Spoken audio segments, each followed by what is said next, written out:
पिंकीची mummy, सर्व जेवणाची तयारी झाली आहे ना? पाहुणं केव्हा पण येईल?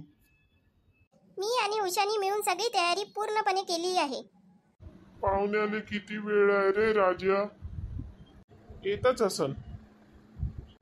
आले वाटते पाहुणे. साच्या जा, दरवाजा उघड. या पाहुणे या, बसा. हो. पाहुणे, येताना तुम्हाला काही त्रास तर नाही झाला ना? नाही नाही काका, काही त्रास नाही झाला. कसे आहे सर्वजण तुम्ही? आम्ही सर्व ठीक आहे. जेवणाचं तयारच आहे, तर आपण सर्व जेवण करू, मग गप्पा मारू. हो ठीक आहे ना. करा पाहुणे सुरुवात. तुम्ही तर पुष्कळ काही जेवणाचं बनवलं. हो, आता जावई पहिल्यांदा येईन, ते एवढं सारं बनवावंच लागेल. पुलाव पासून सुरुवात करा. आमच्या पिंकीने बनवलाय खास तुमच्यासाठी. ठीक आहे ना. पिंकी, जावाई बाबूकडे बरोबर लक्ष दे. हो आबा. अरे जेवा ना तुम्ही, अजून तुमचं काहीच नाही संपलेलं आहे जेवण.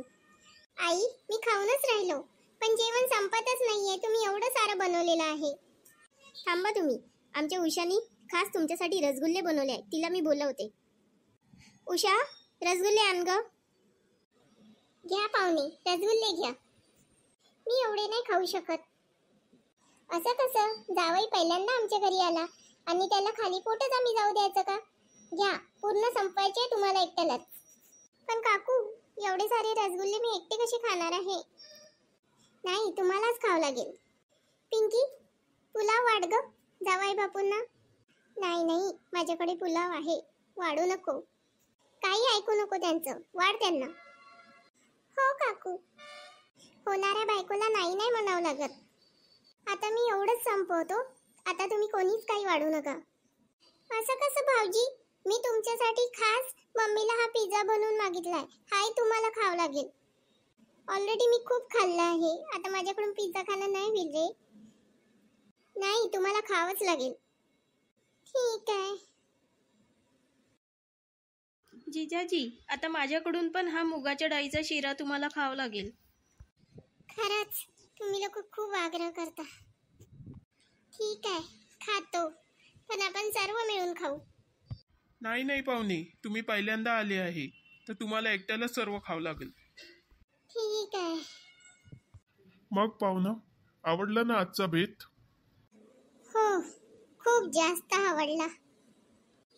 जिजाजी, मी आईस्क्रीम घेऊन येतो तुमच्यासाठी. नाही नाही, आईस्क्रीम नाही.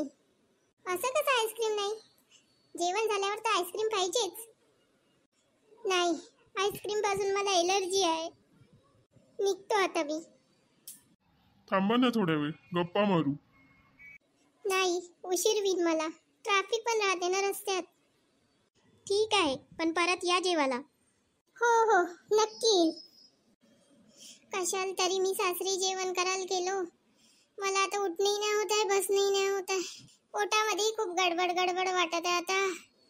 आता मला वाटते मी एक हप्ताभर आता जेवण नाही करणार. आता मी कधीही जाणार नाही तिथे जेवायला.